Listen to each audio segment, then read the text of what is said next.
नमस्कार, न्यूज़ 24 देख रहे हैं आप। मैं हूं आपके साथ डॉक्टर मीना शर्मा। राजस्थान की राजनीति में एक तरफ जहां सरकार, मुख्यमंत्री अब फैसले लेना शुरू कर चुके हैं, वहीं दूसरी तरफ कैबिनेट का लोगों को इंतजार हो रहा है। मंत्रालयों के आवंटन के बाद ही स्पष्ट होगा कि किस व्यक्ति को यानी किस मंत्री को कौन से विभाग की जिम्मेदारी मिलेगी और उसके बाद जो ब्यूरोक्रेसी है वो किस तरह आगे बढ़ेगी। लेकिन इन सब के बीच मुख्यमंत्री द्वारा लिए जा रहे फैसलों के बीच सवाल ये उठने शुरू हो गए हैं कि पिछली सरकार की योजनाओं का क्या होगा। पूर्व मुख्यमंत्री अशोक गहलोत ने पिछले 6 महीने में एक के बाद एक जिस तरह ताबड़तोड़ ऐलान किए थे, उन पर अब सस्पेंस बना हुआ है और जनता के जहन में ये सवाल है कि अब वो किस रास्ते पर जाएगी। क्या नई सरकार को इन तमाम जो सवालों का जवाब जल्दी देना चाहिए? अगले 1 घंटे में हमारे खास मेहमानों के साथ हम इसी पर विस्तार से चर्चा करेंगे। हमारे साथ डॉक्टर चेतन राजपुरोहित बीजेपी के प्रवक्ता हैं, डॉक्टर प्रदीप चतुर्वेदी कांग्रेस से, राजीव जैन वरिष्ठ पत्रकार हैं, राजीव तिवारी जी वरिष्ठ पत्रकार हैं, जगदीश शर्मा जी वरिष्ठ पत्रकार हैं। आप सभी का बहुत-बहुत स्वागत है। डॉक्टर चेतन राजपुरोहित, सबसे पहले जिम्मेदारी आपकी बनती है कि जिस बहुमत के साथ जनता ने आपको सरकार की चाबी सौंपी है, आप उस जनता के जो जितने भी कंसर्न हैं, उनकी चिंताएं हैं, उनके जो सवाल हैं, उनके जवाब जल्दी-जल्दी दें ताकि जनता को परेशानियों से बचाया जा सके। जनता के जवाब देने के लिए तो हम सरकार में आए हैं। जनता ने चुना ही इसीलिए। और जनता क्यों चुनती है किसी भी सरकार को? तो उनकी उम्मीदों पे खरा उतरे, उनकी ये आकांक्षाओं तो पे खरा इतिहास उतरे। हो गया डॉक्टर चेतन राजपुरोहित। 23 तारीख है और 2 दिन बाद 1 महीना हो जाएगा नतीजे आए हुए। इसलिए अब आप उसको मत बिल्कुल, बताइए कि आपको क्यों दिया है। बिल्कुल, आपको क्यों बिल्कुल, दिया है ये समझ में बिल्कुल, आ गया सबको। बिल्कुल, आपको इसलिए दिया है क्योंकि आप पर भरोसा किया है। आपने जो वादे किए बिल्कुल। हैं आप वो पूरा करेंगे। अब आप ये बताइए कि 1 महीना होने जा रहा है, सरकार की पूर्व की योजनाओं पर स्पष्टता कब तक होगी ताकि लोग परेशान नहीं होंगे? जैसे आयुष को लेकर चिरंजीवी की जो तस्वीर है, लोग कहाँ जाएँ, हॉस्पिटल में जाएँ, अस्पताल के जो डॉक्टर्स हैं, उनकी परेशानी है। तो आप उन सब विषयों पर एक स्पष्टता कैसे लाएँगे ताकि नई सरकार के फैसलों का स्वागत भी हो और जनता की चिंताएँ भी दूर हो? मीना जी, मैं इसी बात पे आ रहा था। जनता की आकांक्षाएँ क्या है? हमने हमारा संकल्प पत्र दिया था। हमने बताया था कि हम सत्ता में आएँगे तो हम ये करेंगे।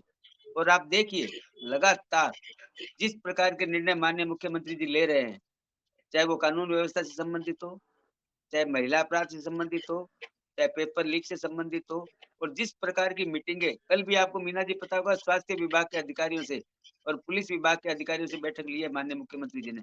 और क्या कहा है उन्होंने? उन्होंने ये कहा किसी संसाधन की कमी नहीं आएगी आपके पास, जो चाहे वो मिलेगा आपको। लेकिन इस देश, इस राज्य के अंदर अपराधी नहीं टिकना चाहिए। अपराधी की हिम्मत नहीं होनी चाहिए इस राजस्थान के अंदर कुकृत्य करने की। क्यों कहा है उन्होंने? इसी बेस पे तो हम आए हैं।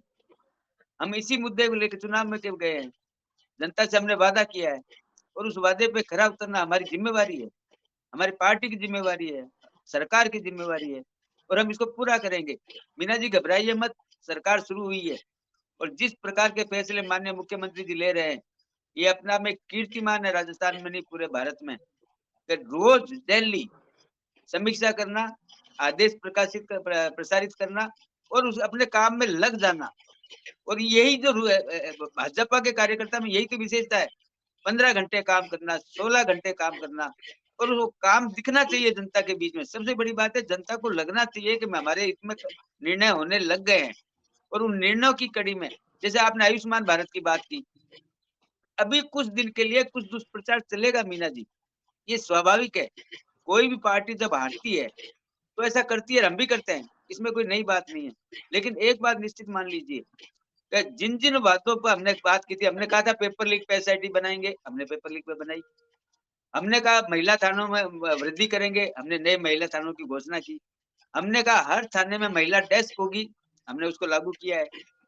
हम उस हर एक संकल्प पत्र के वादे को हम साध्य पत्र मान करके, उसको गीता मान करके, बिंदुवार तरीके से हम लागू करेंगे और लागू करना हमने शुरू कर दिया है। हम कांग्रेस नहीं है, जो 5 साल तक उस घोषणा पत्र को अपने जो कहीं डाल आपने के रख शुरू देते हैं और किया 3 है, महीने पहले जो उनको याद आ आपने जाता है। शुरू किया है, जो यही तो आपने फर्क है शुरू भारतीय किया जनता है, पार्टी और कांग्रेस में। जो आपने इसीलिए शुरू भारतीय किया जनता है, पार्टी को जनता उसमें चुनती है, उसमें विश्वास करती है। उसमें एसआईटी विश्वास ने करती है क्या मोदी काम जी की करना शुरू गारंटी पर, किया? विश्वास जी, करती है भाजपा के कार्यकर्ता पर, विश्वास करती है ये आपको भाजपा के बताने की प्रदेश ज़रूरत नेतृत्व नहीं पर। है डॉक्टर चेतन राजपुरोहित, ना तो आपको ये बताने की ज़रूरत है कि मुझे घबराना चाहिए कि नहीं, क्योंकि ये तो मेरा मुद्दा है और घबराना तो उसको है जो सत्ता में है। हमारे पास तो खोने को कुछ नहीं है, हम तो आपसे सवाल पूछ के जनता के सामने आपको लाकर खड़ा करते हैं, इसलिए घबराने का काम नहीं, वो हमारा आपसे नहीं मतलब नहीं था मेरा, वो निकल गया था है। मेरे मुँह से, वो आपसे मतलब नहीं जी, था जी, मेरा, ऐसी जी, भावना भी जी। नहीं थी मेरी। तो डॉक्टर साहब बात ये है कि अब आपको ज़्यादा ज़िम्मेदारी से इस तरह की बिल्कुल, चर्चाओं में शामिल होना पड़ेगा क्योंकि अब आप बिल्कुल होना सत्ता में पड़ेगा। हैं और सत्ता सत्ता जवाबदेह आपको बनाती है और आपको होना भी चाहिए। तो सवाल ये है कि एसआईटी का गठन हुआ, महिला थानों की बात हुई, काम उन्होंने क्या करना शुरू किया है। उससे ज़्यादा बड़ी बात तमाम टेंडर निरस्त हो गए हैं। ये बड़ा फैसला है, इसकी चर्चा है।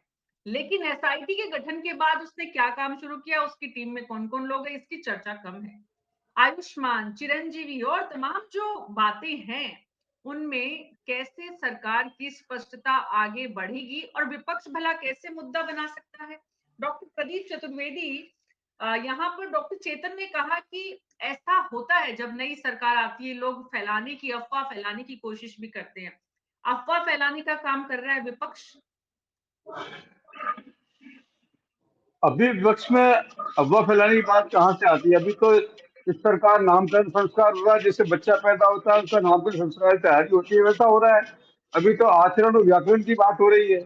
अभी तो आप डिपार्टमेंट के अधिकारियों से मिल रहे हैं, फीडबैक ले रहे हैं। ठीक है, आप आपकी सरकार है, आपको सरकार को संभालना है तो पहले पुरानी पद्धतियों को आपको अपने साथ ढालना होगा। वो काम मुख्यमंत्री कर रहे हैं, लेकिन मुख्यमंत्री जो दिल्ली और जयपुर के बीच में उड़न खटोला हो रहे हैं, क्योंकि वो हर चीज के लिए दिल्ली जाना पड़ेगा। दो उनके उप मुख्यमंत्री हैं, उनके साथ रहते हैं, तो ये 3 लोगों की टीम बन गई है। तो अभी तो ये दिल्ली और जयपुर उड़न खटोला है। और सवाल ये है कि अभी सरकार के नामकरण संस्कार की जो व्यवस्था चल रही है उसमें हम ये बात समझते हैं कि कोई चीज होने समय लगता है, लेकिन सवाल वही है कि जो चुनौतियां आपके सामने, अब जैसे आप देखिए कि केंद्र सरकार ने, अभी सरकार का कामकाज शुरू नहीं हुआ है, लेकिन 4,000 करोड़ रुपए की केंद्रीय सहायता, अतिरिक्त सहायता सरकार को दी गई है। तो आप देखिए कि अब सरकार तो धन उससे परिपूर्ण है, क्योंकि अब उनको दिक्कत नहीं है। मुख्य प्रधानमंत्री जी का नियुक्त किया हुआ मुख्यमंत्री यहाँ बना है, तो संसद में की पहली खेत तो पहले इनकी बिना मांगे ही आ गई है, अभी इनकी कार्य योजना तैयार नहीं हुई है, लेकिन 4,000 करोड़ रुपए की अतिरिक्त राशि इनको मिल गई है। तो इसलिए दान दक्षिणा भी इनको मिलता रहेगा, तो इसलिए इनको इस बात की चिंता नहीं है। लेकिन ये बात सही है कि आपकी कार्य योजनाएं बने, आप कार्य योजनाएं जो आपके पास हैं, जो आपका मैनिफेस्टो है, उसके हिसाब से आप बात करेंगे। तो मैं समझता हूँ अभी बहुत जल्दी है इस सरकार के बारे में ऐसी बातें कहना, लेकिन मेरा मानना ये है कि मैं तो उनको शुभकामनाएं देता हूँ कि वो अच्छी सरकार बनाएं, अच्छी सरकार चलाएं, लेकिन कार्य योजना पर काम करें। डॉक्टर ये प्रदीप फीडबैक तो उनको चतुर्वेदी कार्य योजना के दौरान मिल जाएगा। डॉक्टर प्रदीप चतुर्वेदी, जी। अगर प्रधानमंत्री के प्रिय मुख्यमंत्री को, चहेते मुख्यमंत्री को, डिप्यूटेड मुख्यमंत्री को राशि मिलती है तो दान दक्षिणा हो जाती है, और अगर अशोक गहलोत जी को राशि नहीं मिलती है तो अधिकार का हनन होता है। ये तो अच्छी बात नहीं है, पहली बात डॉक्टर प्रदीप चतुर्वेदी। और दूसरी बात जी। ये कि जिस तरह से आपने कहा कि तमाम जो मुख्यमंत्री जो हैं वो दिल्ली की यात्राएं करते हैं और उनकी यात्राओं पर आपकी चिंता, तो एक बार प्लीज 2018 और 19 का रिकॉर्ड निकाल कर देखिए, अशोक गहलोत जी कितनी बार दिल्ली की यात्राएं कर रहे थे। इसलिए प्लीज जो भी बात करें, वर्तमान में जीते हुए बात करें, और मुख्यमंत्रियों की दिल्ली यात्रा जो है वो सवाल आपको उठाना चाहिए, लेकिन उस समय याद भी रखना चाहिए कि हालात आपके यहाँ क्या थे मीना जी, उस समय। मीना जी, जी, मेरा आप भी याद रखिए, सुनिए, आप भी याद रखिए कि सरकार का कार्य योजना भी अभी तैयार नहीं हुई है, लेकिन उससे पहले पहले खेत योजना की आ गई है। ये उनका दृष्टिकोण है। पूरी दृष्टिकोण राज्य की सरकारों में जो विभिन्न सरकारें थी, जो सरकारें थी, उनमें ये इनका एटीट्यूड नहीं था। आप समझ सकती हैं कि जिस सरकार की योजना ही नहीं बनी हो और उस पर केंद्र सरकार अतिरिक्त संसाधन दिए हैं, ये वो रेगुलर बजट नहीं है जो प्रदेश को मिलता है। उन्होंने प्रारंभ में ही अतिरिक्त संसाधन दिए हैं और 4,000 करोड़ रुपए इनको दिए हैं। आप समझ सकती हैं कि ये केंद्र आपको तो सरकार खुश के होना दृष्टिकोण का चाहिए, मामला है। आपको तो खुश इसलिए होना आप चाहिए, सवाल ही आपको सुनिए, तो खुश होना आप सुनिए, चाहिए। डबल आप इंजन की सामने देखेंगे, सरकार, लेकिन सबसे पहले आप भी बात डबल इंजन समझिए। की सरकार स्पीड से दौड़ेगी तो भरतपुर में और ज्यादा पटरियां बिछाई जाएंगी। आपको तो खुश होना चाहिए, आपके क्यों मध्य मुख्यमंत्री प्रदेश में नहीं थी क्या सरकार? मणिपुर में सरकार नहीं थी क्या? सरकार तो वहां भी थी, पर अभी शुरुआत है। उनका मुख्यमंत्री है, अभी आप समझिए, उनका थोपा हुआ मुख्यमंत्री है, इसलिए वो देंगे। लेकिन सवाल यह है कि पहला कार्यक्रम देख रहा हूं जिसमें सरकार की नीति कार्य योजना बने बिना संसाधन दे दिए गए हैं। तो ये सबसे बड़ी बात है कि उनकी देखिए किस तरह से इस सरकार का पक्ष लिया जा रहा है, किस संसाधन दिए जा रहे हैं, जबकि उनकी मांग ही नहीं है, आपकी कार्य योजना बनी नहीं है, ये नीति बनी ही नहीं है। ये जो तर्क है डॉक्टर प्रदीप चतुर्वेदी का, ये कितना संगत है, तार्किक है कि भाई योजनाएं नहीं बनी और बजट पहले ही अप्रूव हो गया। भाई देखिए, कर्ज में डूबा हुआ अभी प्रदेश है, बहुत सारा कर्जा चढ़ा हुआ है इस पर, और कांग्रेस पिछले 5 साल में और आखिरी के जो 6 महीने में जो योजनाएं धड़ाधड़ शुरू करी और उन पर खर्चा किया, तो यहाँ पर अभी फंड्स की कमी है। तो अगर डबल इंजन की सरकार है तो एक इंजन कमजोर पड़ रहा है तो दूसरा इंजन उसको पावर देगा ही ना। तो वो 4,000 करोड़ रुपए उन्होंने भेजे हैं। अभी लोकसभा चुनाव की भी तैयारी करनी है, सारी चीजें हैं, तो उसमें सारी योजनाएं प्रॉपर चीजें आए। लेकिन जो मैं एक सबसे बड़ी बात है कि मुख्यमंत्री रोज सब मीटिंगें भी कर रहे हैं, समीक्षा कर रहे हैं, कुछ निर्णय भी कर रहे हैं, लेकिन जो एग्जिस्टिंग योजनाएं हैं जिनको लेकर की आम जनता परेशान हो रही है, असमंजस की स्थिति बनी हुई है अधिकारियों में, प्रशासन में और आम जनता के बीच में, उसके ऊपर कोई बात नहीं की जा रही है। जबकि अखबारों में जो विज्ञापन दिए जा रहे हैं उसमें भी अभी आयुष्मान भारत 5 लाख रुपए वाली बात की जा रही है, चिरंजीवी 25 लाख वाली नहीं की जा रही। 450 रुपए में सिलेंडर, वो तो संसद में ही मना कर दिया, उसकी कोई बात नहीं हो रही।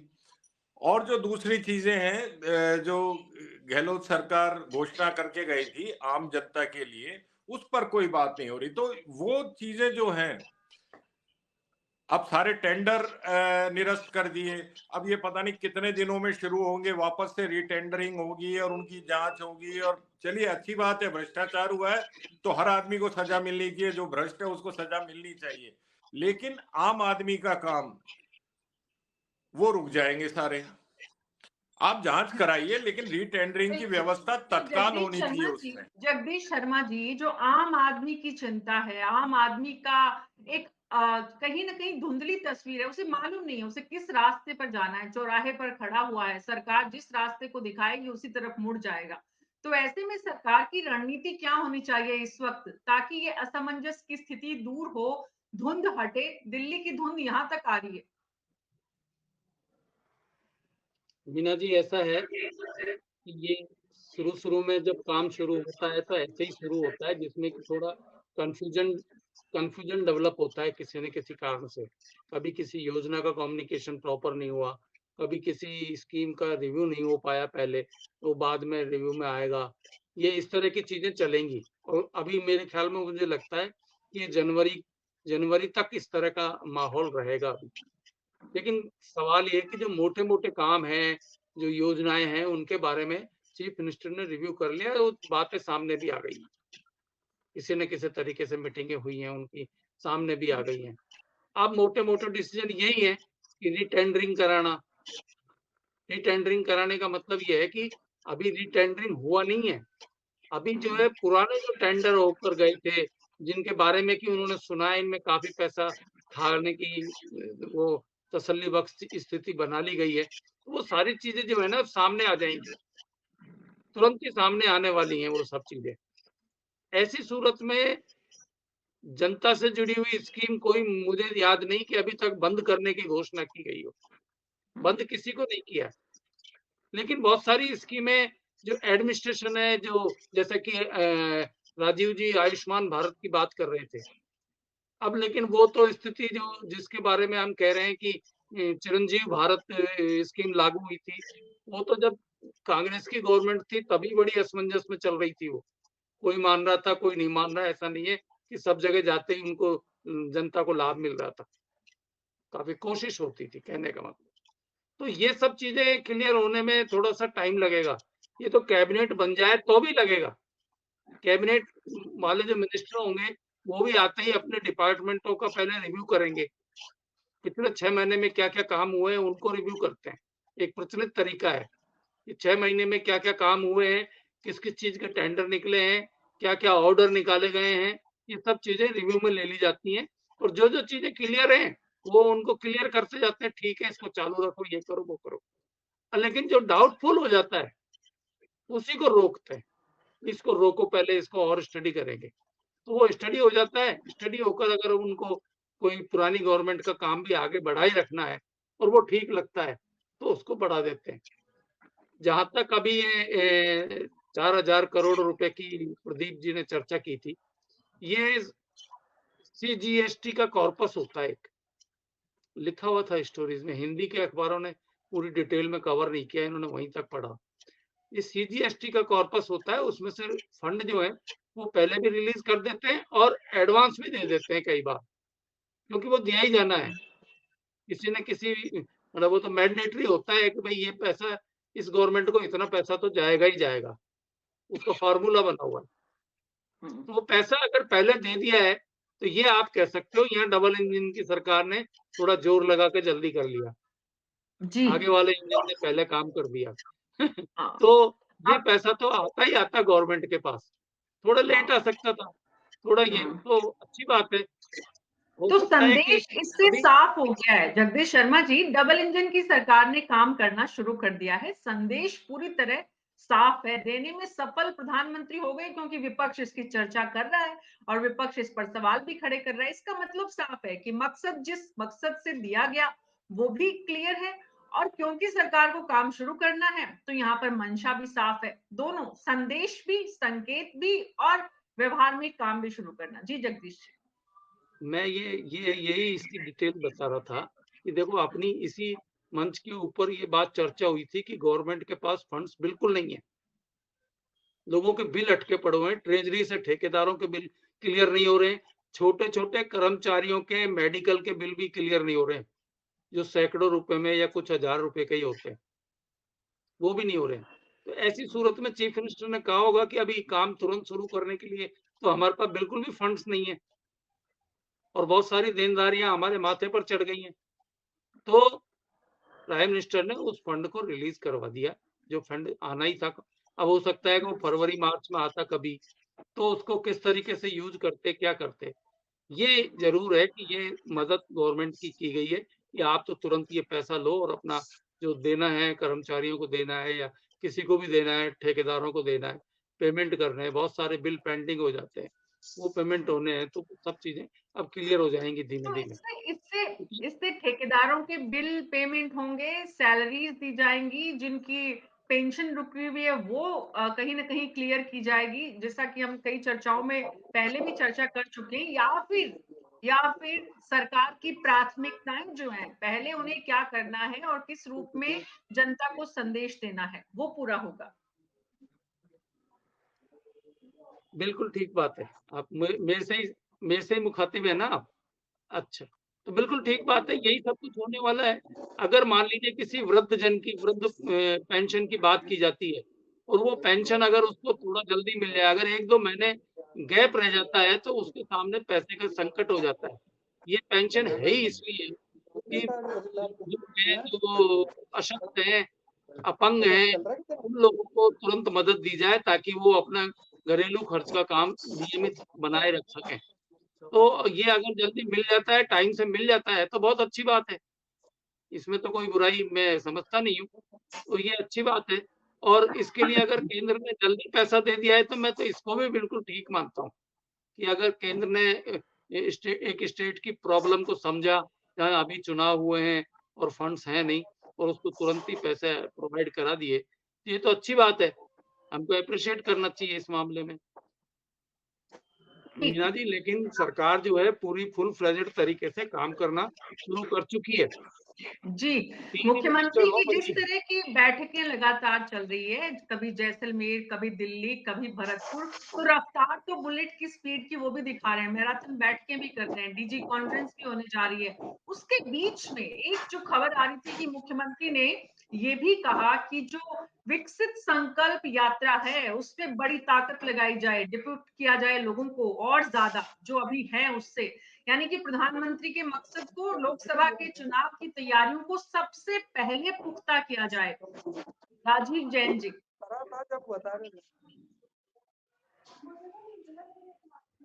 जी, मैं सवाल नहीं सुन पाया मीना जी आपका। राजीव जैन जी, ये जो पैसा आया है इसको लेकर विपक्ष का ये कहना है कि दान दक्षिणा मिल गई।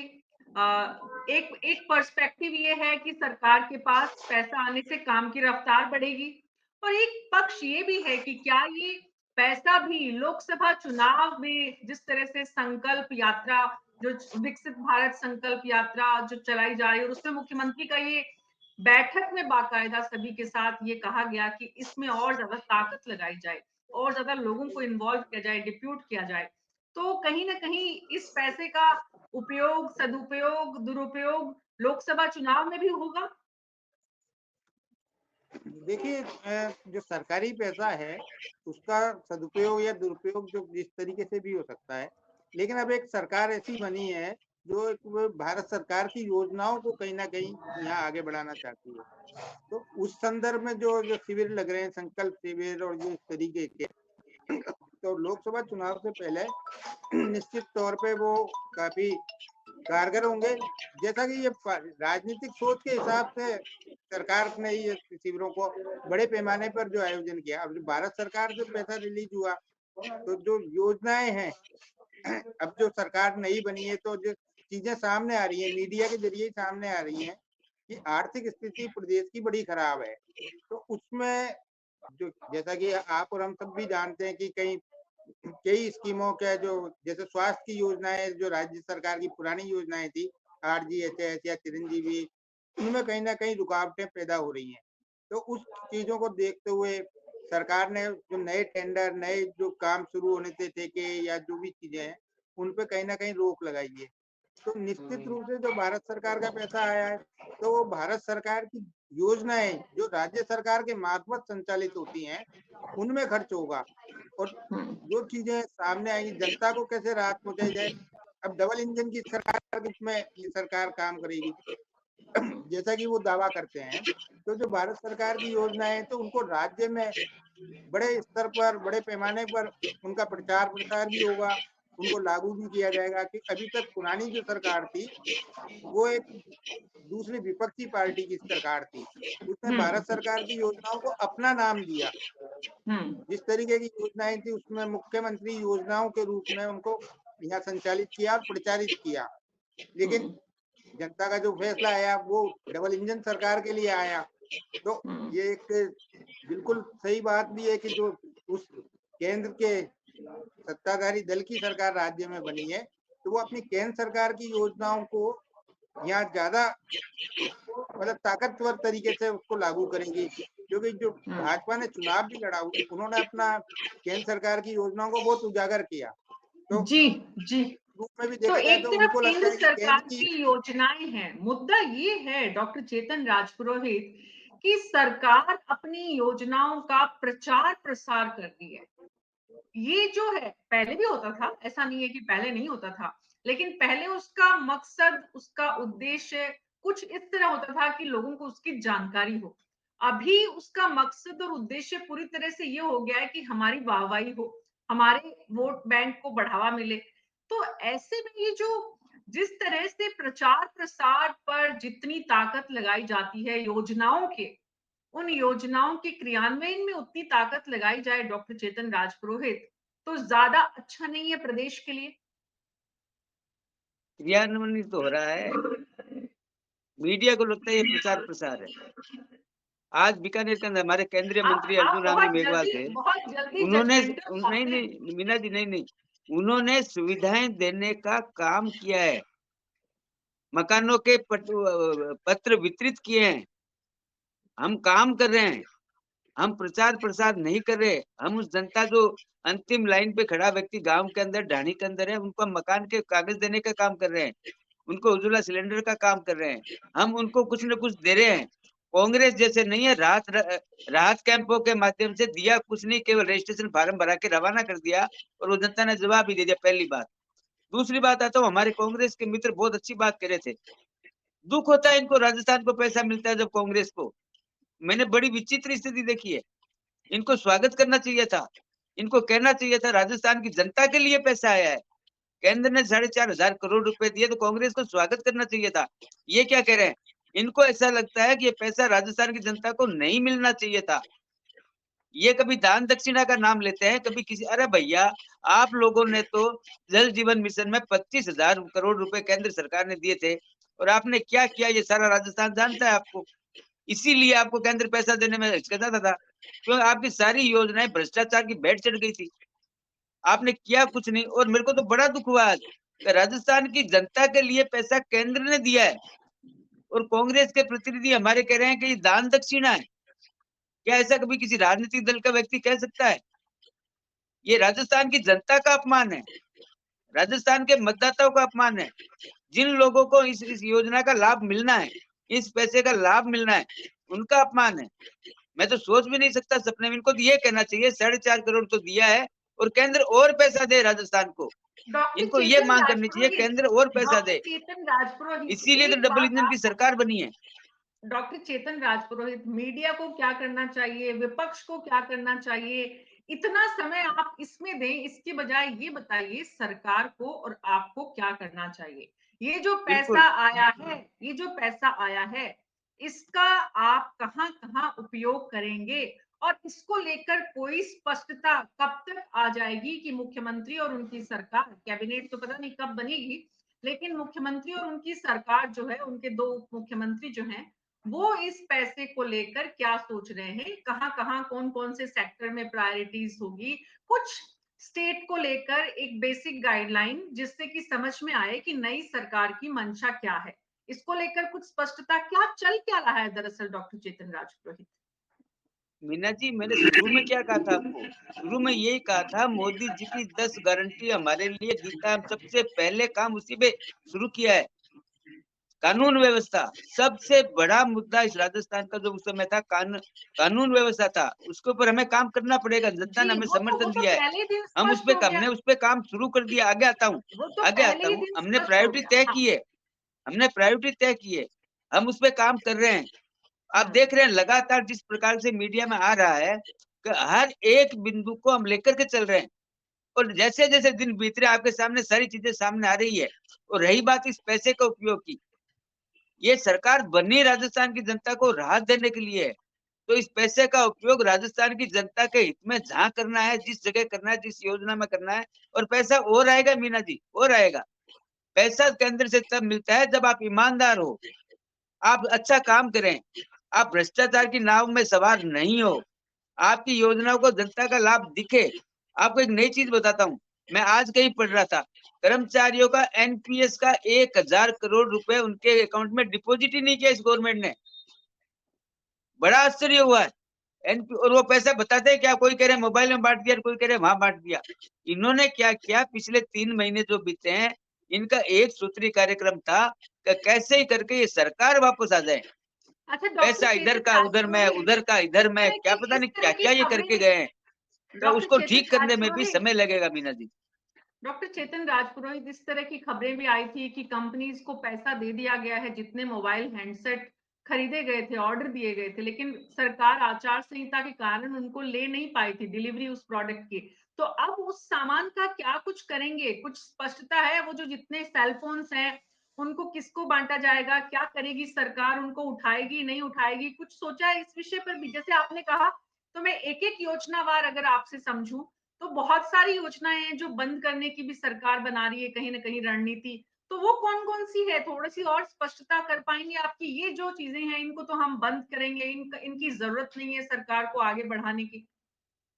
मीना जी, आज जो ऑर्डर निकला है आपने शायद पढ़ा होगा, उसमें खाली टेंडर नहीं है, हाँ। उसमें गवर्नमेंट जो प्रोक्योरमेंट करती है वो भी शामिल है।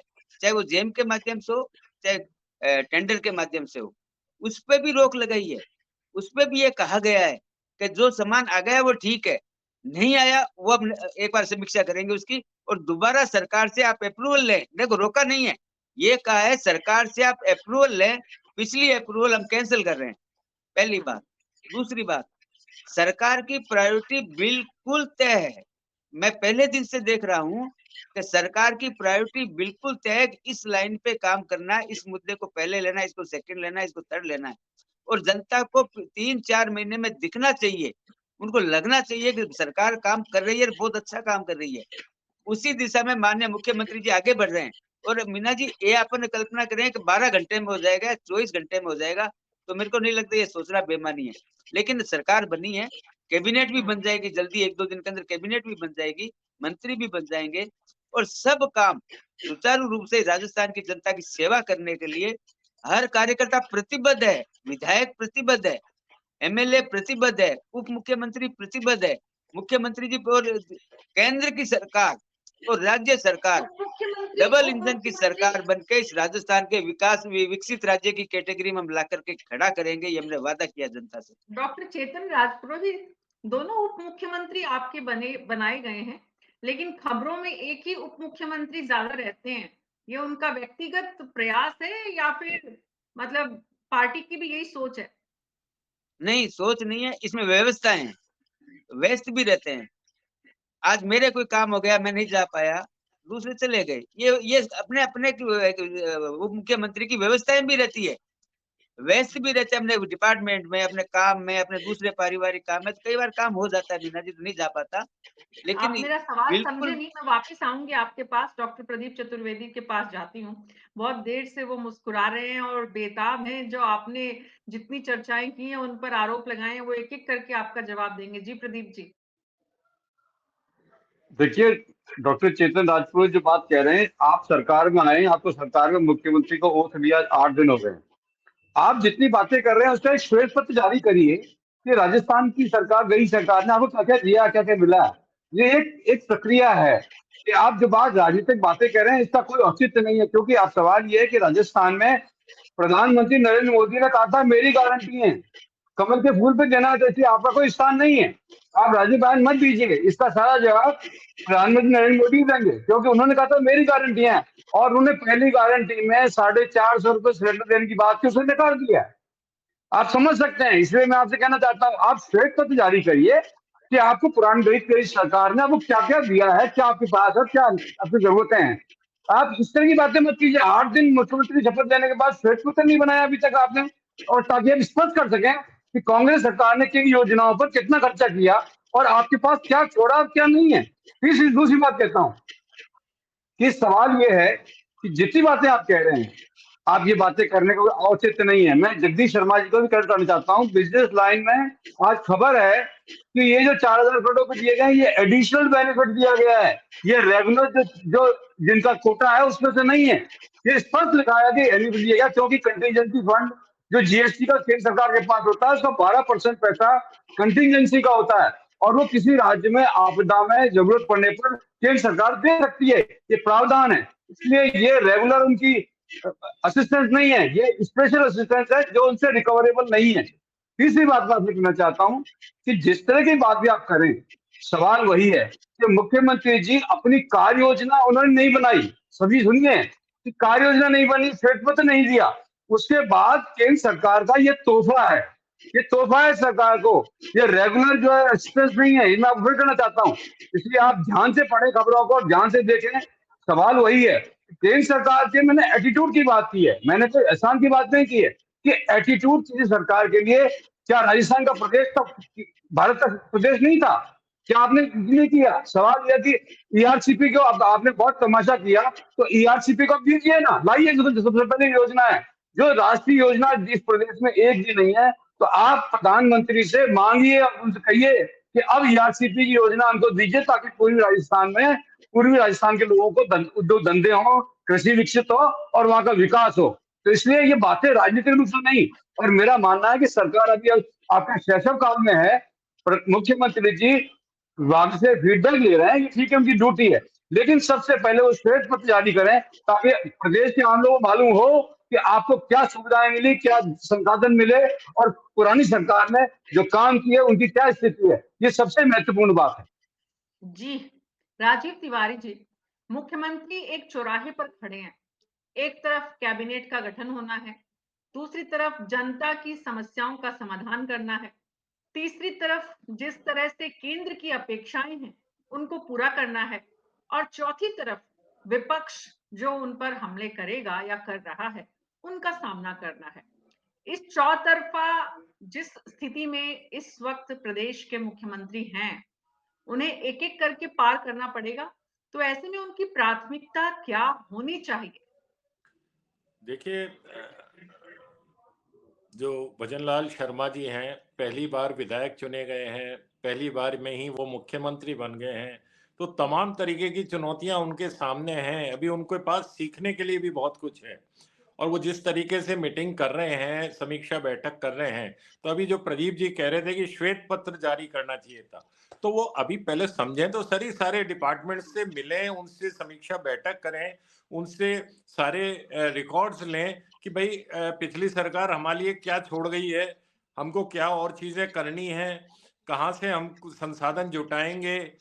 अभी सारी चीजें, अभी 8 दिन के अंदर हम और आप भी छोटे से डिपार्टमेंट में भी अगर कोई आदमी जाके क्लर्क भी बैठता है तो पहले सारी फाइलों को समझता है। ये तो मुख्यमंत्री की पोस्ट है, पूरे स्टेट को चलाना है, तो उनको अभी सारी चीजें समझनी पड़ेंगी। समझने के बाद हो सकता है महीना भर लग जाए, 1.5 महीना लग जाए, लेकिन इनको जल्दी समझना पड़ेगा, इसलिए क्योंकि 2-2.5 महीने बाद अभी आचार संहिता फिर से लग जाएगी। तो जो केंद्र की योजनाएं हैं, अभी पहली प्राथमिकता इनकी यही है कि उनको तरीके से लागू किया जाए, प्रचारित किया जाए, लोगों तक पहुंचाया जाए, जिससे कि जो कल नारा मिला है अब की बार 400 पार, तो उस लक्ष्य की प्राप्ति कैसे न कैसे की जाए। पहला इनका जो उद्देश्य है इस सरकार का, वो वही है। अगर हम ये सोचें 25 कि से 25 लोकसभा सीट राज्य की विकास योजनाओं या दूसरी चीजों पर, इन पर अभी तत्काल ध्यान दिया जाएगा या इसके लिए कोई बहुत बड़े तत्काल डिसीजन लिए जाएंगे, वैसा अभी कुछ भी नहीं होने वाला है महीने 1.5 महीने, क्योंकि अभी तो मंत्रिमंडल का ही गठन नहीं हुआ, अभी मुख्यमंत्री उप मुख्यमंत्रियों को ही विभागों का आवंटन नहीं हुआ है।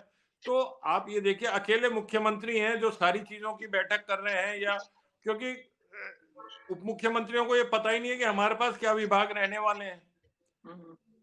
मुख्यमंत्री तो बिल्कुल। कम से कम ये है कि भाई मुख्य है, उनके पास सारे डिपार्टमेंट भी रह सकते हैं, वो अकेले भी सरकार चला सकते हैं। तो पहला मंत्रिमंडल रास्ता का गठन जगदीश नहीं हो शर्मा तो भी जी, हो सकता है। पहला रास्ता जिस तरफ मुख्यमंत्री को जाना है इस चौराहे पर, वो उन्होंने चुन लिया है। बैठक में उन्होंने कहा है विकसित भारत संकल्प यात्रा को और ज्यादा अच्छी तरह से संपन्न करना है राजस्थान में। तो उनका पहला लक्ष्य, पहला रास्ता स्पष्ट है।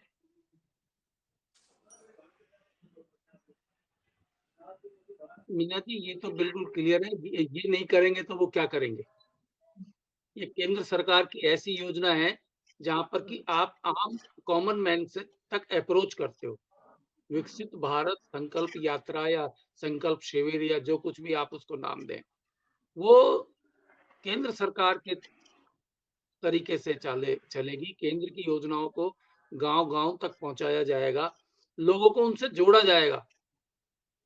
तो ये इंप्रेशन देना कि केंद्र सरकार अब आ गई है चर्चा में, केंद्र सरकार अब active helm of the affairs पर है मौजूद, केंद्र सरकार एक्टिवली पार्टिसिपेट कर रही है आप लोगों के सुख दुख दर्द में, ये सारी चीजें जो हैं वो करेंगे। और इसके लिए चूंकि फंडिंग पूरी केंद्र सरकार करेगी, इसलिए इसमें कोई दिक्कत भी नहीं है। और राजस्थान गवर्नमेंट ये है कि अपने जो डबल इंजन की सरकार है उसमें एक इंजन इस योजना को धक्का लगाने में पूरा जोर लगाएगा, मॉनिटर भी करेंगे, अफसरों को भी लगाया जाएगा और भी काम होंगे जो कुछ भी होंगे। तो ये तो बहुत बढ़िया है, दोनों ही बातें होंगी इससे। दूसरा ये है कि अपनी प्रायोरिटी सेक्टर को तो अभी ये चुनेंगे, वो मीटिंगें हो जाएंगी, कैबिनेट बन जाएगी, डिपार्टमेंट के कामकाज का रिव्यू एक दफा हो जाएगा, तब इनको पहली बार महीने 1.5 महीने बाद पता चलेगा कि हम किस स्टेज पर खड़े हुए हैं। जी, तो सब चौराहे कुछ कौन सा होगा चौराहा है जहां समय। पर कि हम खड़े हुए हैं, जी, चौराहे की शेप शक्ल पता चल जाएगी, वो सारे रास्ते इनको पता चल जाएंगे कि किस रास्ते की तरफ सबसे पहले मुड़ना है, किस रास्ते पर बाद में भी जाया जा सकता है, और वो प्रायोरिटी नहीं, लगभग थोड़ी क्लियर हो रही है। एक रास्ता तो स्पष्ट है, आपने बताया जो, और वो समझ में भी आता है। जिस दिन वो मुख्यमंत्री बने हैं उसी दिन से उनको स्पष्टता है, और अभी हमारी चर्चा में भी ये बात साफ हो रही है। डॉक्टर चेतन राज पुरोहित, मुख्यमंत्री का पहला लक्ष्य स्टेट की पूरी मशीनरी को लोकसभा चुनाव के लिए एक्टिवेट करना और लोगों तक पहुंचना कि कैसे केंद्र सरकार को वापस सत्ता में लाया जाए। लोकसभा चुनाव का सारा काम चुनाव आयोग के पास है, भारतीय जनता पार्टी के पास नहीं है और ना सरकार के पास है। ये काम चुनाव आयोग को करना है, हमें कोई लेना देना नहीं है उससे। हाँ, ये जरूर है, केंद्र सरकार की जितनी भी योजनाएं हैं उनको क्यों नहीं लेके जाएंगे हम जनता के बीच में? हम लेके जाएंगे, हमारा एक एक कार्यकर्ता लेके जाएगा। और हम खाली योजना नहीं ले जा रहे हैं, हम राहत देने का काम कर रहे हैं। मैंने मीना जी पहले भी कहा था, हम फॉर्म नहीं भरा रहे हैं डेटा कलेक्शन के लिए, हम डॉक्यूमेंट नहीं ले रहे हैं, हम उनको पत्र दे रहे हैं, मकान आवंटन का पत्र दे रहे हैं, उज्ज्वला तो अरोड़ा वो का पत्र तो उज्ज्वला योजना वो का पत्र उनको तो सिलेंडर का डिजिटल पत्र दे रहे हैं। डिजिटल हम वो काम डिजिटल नहीं कर नहीं रहे जो चले, वो कांग्रेस पत्र करती तो थी। मेल पर भी आ सकता है। डॉक्टर चेतन राजपुरोहित नहीं, उसके क्यों डाल लिए दे मेल क्यों पर? क्यों डाल दे मेल पर? हम जाएंगे गांव-गांव, बताएंगे हम ढाणी-ढाणी बताएंगे आप जाएंगे, पहले कि हम ये पत्र हम आपको दे डालेंगे। रहे क्यों डाल दे मेल पर हम? एक तरफ तो आप लोग कहते हो हैं। किसान क्या मेल चेक करता है क्या?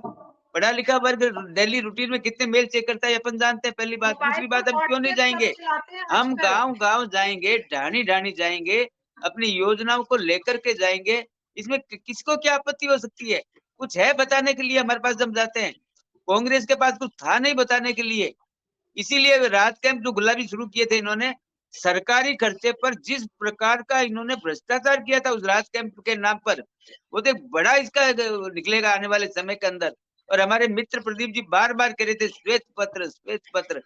प्रदीप जी धैर्य रखिए, सब आएंगे, आप चिंता मत करिए। ये भारतीय जनता पार्टी की सरकार है, एक एक चीज आपके सामने आएगी, आप धैर्य रखिए।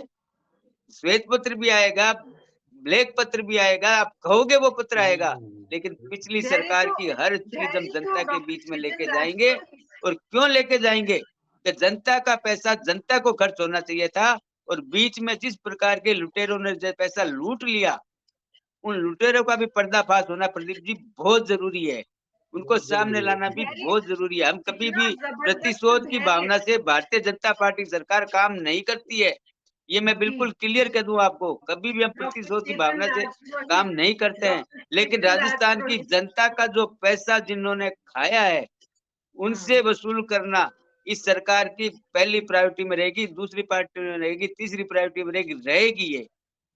तो मतलब पहली प्राथमिकता नकारात्मकता से शुरू होगी, काम करने के बजाय आप उनको ठेलेंगे जिनको आप जिनके पीछे पड़ना चाहते हैं। बहरहाल रुकिए 1 मिनट, डॉक्टर चेतन राजपुरोहित, प्रदीप जी बहुत उत्सुक हैं जवाब देने के, लेकिन उससे पहले राजीव तिवारी जी और जगदीश शर्मा जी भी बड़ी मुस्कुराहट के साथ आपसे बहुत सारे सवाल करना चाहते हैं, क्योंकि जो आपने जवाब दिया ना चुनाव आयोग वाला, मुख्यमंत्री को बैठक करके अगर भारत की जो ये संकल्प, विकसित भारत संकल्प यात्रा के लिए ऑफिसर्स से लेकर तमाम ताकत लगाने के लिए मीटिंग करनी पड़ती है, और आप कहते हैं चुनाव आयोग का काम है, तो राजीव तिवारी जी का सवाल लेते हैं।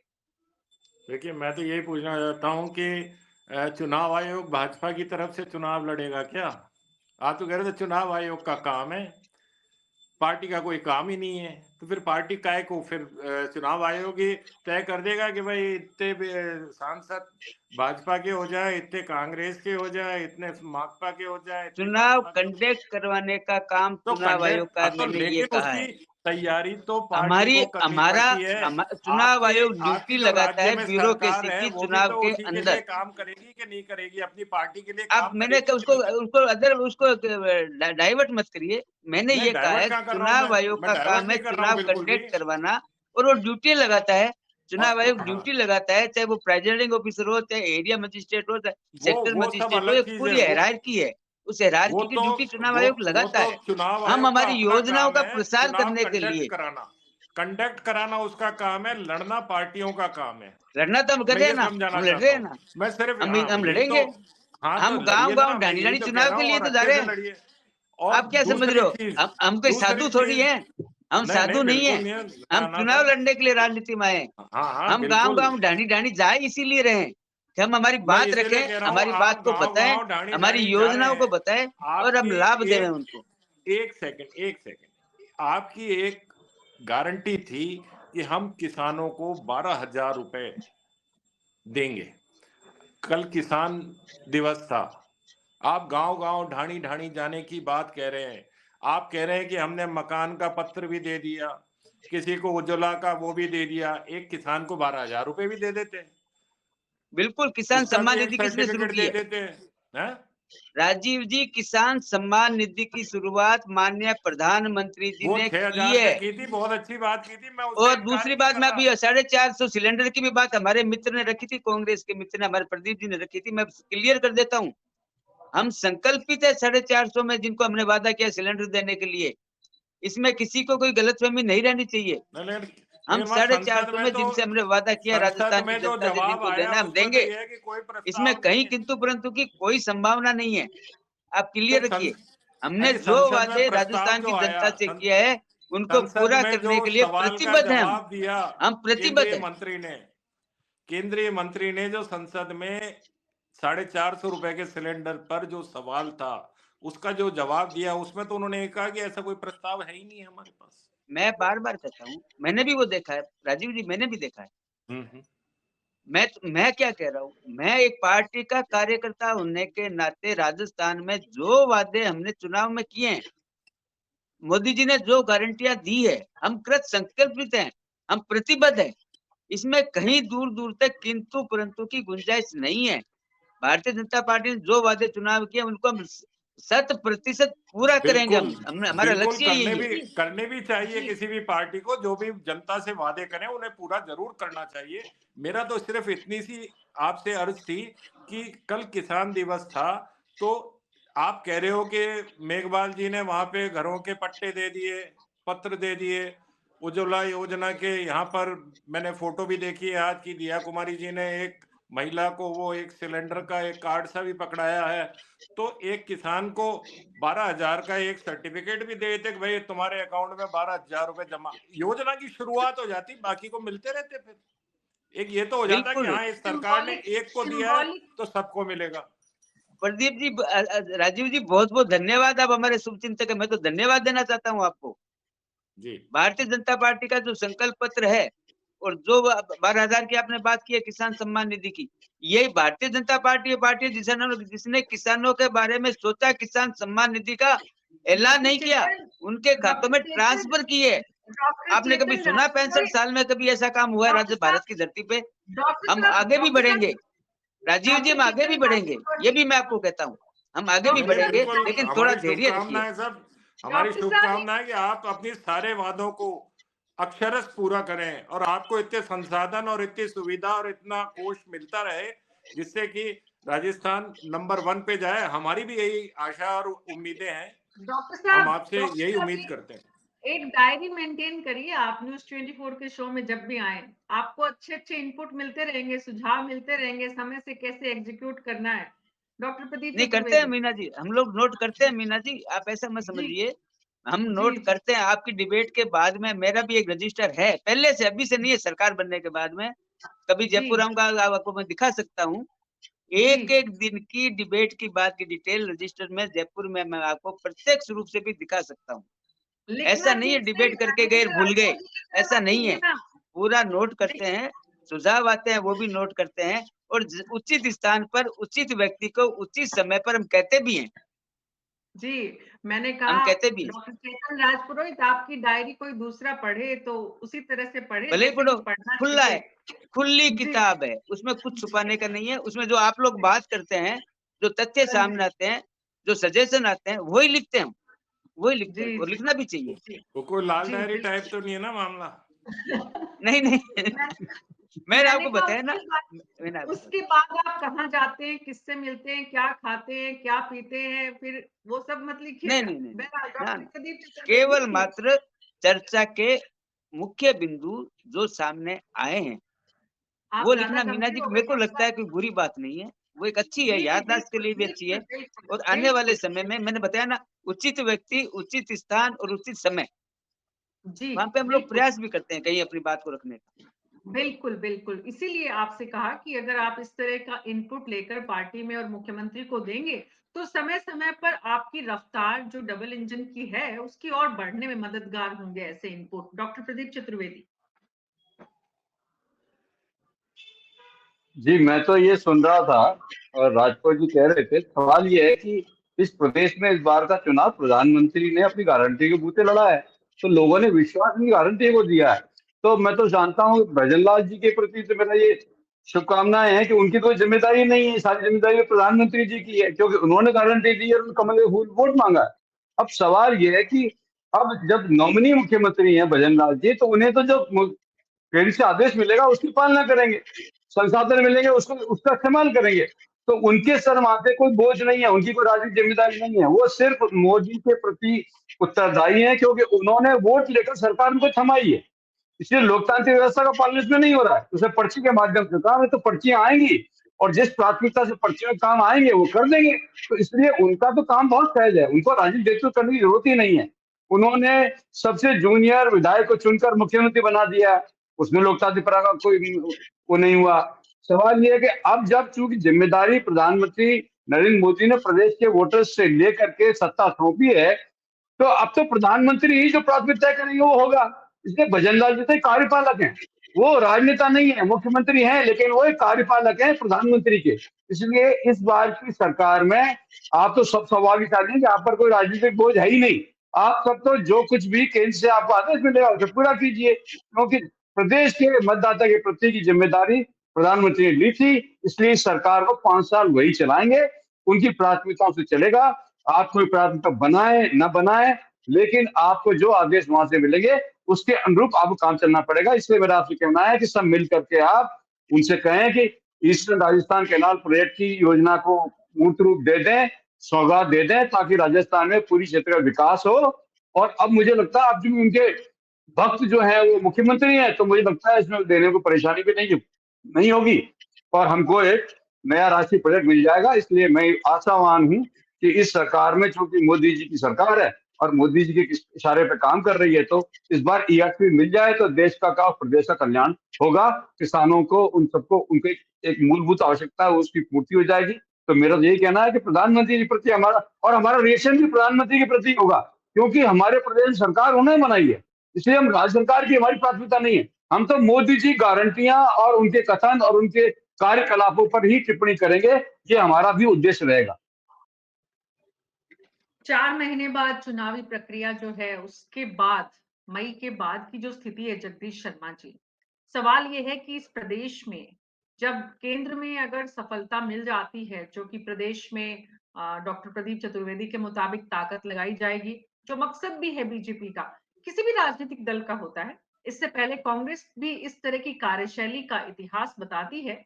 यहाँ पर वो मुख्यमंत्री किस तरह के, किस समय, किस वक्त बनाए गए, किसके द्वारा, ये भी इतिहास में अच्छी तरह दर्ज है। मुद्दा ये है कि इस प्रदेश में तकरीबन 4 से 5 और 6 महीने बाद वास्तविक रफ्तार प्रदेश के हितों के लिए जो है वो बढ़ेगी। तो अभी उम्मीदें जो है वो प्रदेश की जनता को छोड़ देनी चाहिए। अभी लोकसभा चुनाव जो है उसी के मद्देनजर सारी क्रियाकलाप, सारी एक्टिविटी, सारे एक्शन, सारे डिसीजन, सारे फैसले, सारे रिएक्शन होंगे।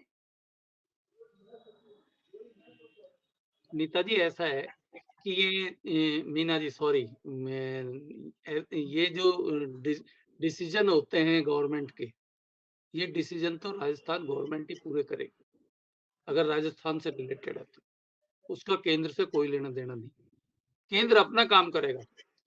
और ये नहीं है कि अगर प्राइम मिनिस्टर ने ये कह दिया कि मेरे ऊपर मेरी तस्वीर देखकर आप चुनाव दीजिए, तो प्राइम मिनिस्टर ने कहा था कि मैं वहां चीफ मिनिस्टर आकर बनकर बैठूंगा, जो प्रदीप जी इतनी बड़ी बात कर रहे हैं। जब यहाँ राहुल गांधी इन लोगों के सभाओं में यहाँ कह रहे थे कि आपका एक दिन में ही पास हो जाएगा, आपके एग्रीकल्चर लोन माफ हो जाएंगे, हुए क्या? और वो जवाब देने आए क्या? हुए कि नहीं? कोई नहीं आता, कोई नहीं पूछता है। फिर एक दफे चुनाव के टिकट पे मोहर लगी, एक दफे वोट पड़ा, पी हुई और पी हो गई। इसलिए इन चीजों में कुछ नहीं रखा हुआ है। आप जो है गैर राजनीतिक बातें जो हैं उनमें उलझाइए मत सामने वाले को।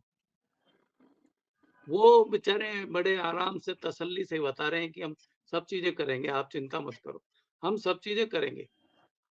और वो चूंकि चल गई है भारत विकास यात्रा या जो भी है, वो मैं नाम भूल जाता हूँ बार बार उसका, वो चल गई है।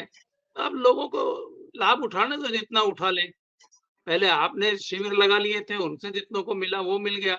उसके बाद केंद्र की योजनाओं का लाभ उठाने दो। आपके शिविर में कोई मकान देना तो था नहीं, केंद्र तो मकान दे रहा है। आपके शिविर में जैसे था वो सिलेंडर मिल रहे हैं। अभी तक राजस्थान सरकार ये कह चुकी है कि 100 वाट जो बिल है 100 वाट का, वो 100 यूनिट तक का जो है वो फ्री में देंगे। वो उन्होंने राज्य सरकार ने एक्सेप्ट कर लिया। किसानों को 2000 यूनिट तक फ्री में देंगे, वो राज्य सरकार ने एक्सेप्ट कर लिया। और आप चाहते क्या हैं? ये कह दिया मोटे तौर पर कि भाई हम किसी स्कीम को बंद नहीं करेंगे फिलहाल, जब तक कि उसमें कोई नेगेटिविटी शो नहीं हो, कोई कमजोरी दिखाई नहीं दे, कोई करप्शन के साइन शो नहीं हो रहे हो, तब तक हम बंद नहीं करेंगे। तो एक राज्य सरकार की ये तो बहुत अच्छी बात मैं मानता हूँ कि ये पिछली सरकार के किए हुए काम उनको एक्नॉलेज कर रही है वो, ये काम चल रहे थे, ये काम हम कंटिन्यू रखेंगे। ये तो एक्नॉलेजमेंट ऑफ गुड वर्क है।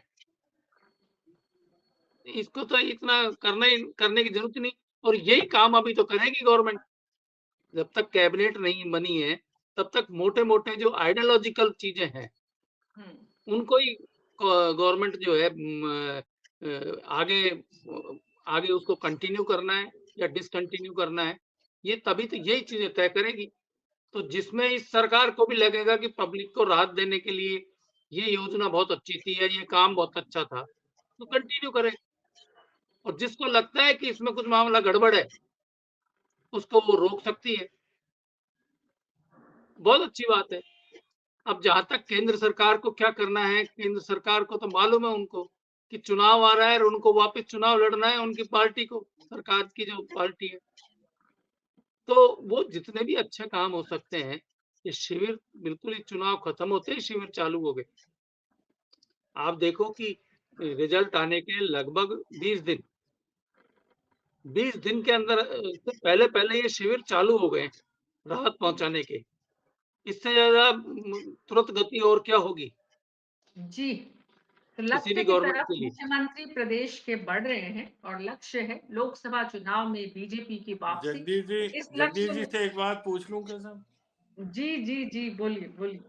जगदीश जी, अभी एक डिसीजन हुआ है कि सारे टेंडर रद्द।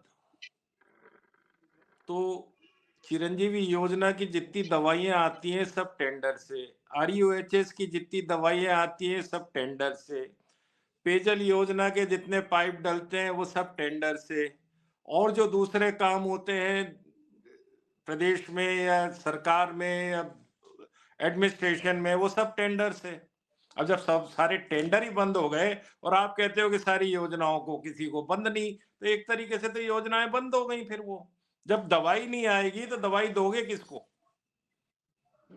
जब पाइप ही नहीं देखिए आएंगे तो पेयजल योजना के लिए डलेगी कहां से? तो बिल्कुल एक ठीक ये बात है पॉइंट था। आपकी। हाँ, ये पॉइंट ये पॉइंट तो पिछली गवर्नमेंट को ध्यान रखना चाहिए था कि अब अगले 2 महीने चुनाव होने हैं और उन चुनाव के दौरान दवा कैसे ये बटेगी, भी पिछली सरकार पहले करे, तो खरीद ये करके भी रखनी पिछली पड़ती है। सरकार करे।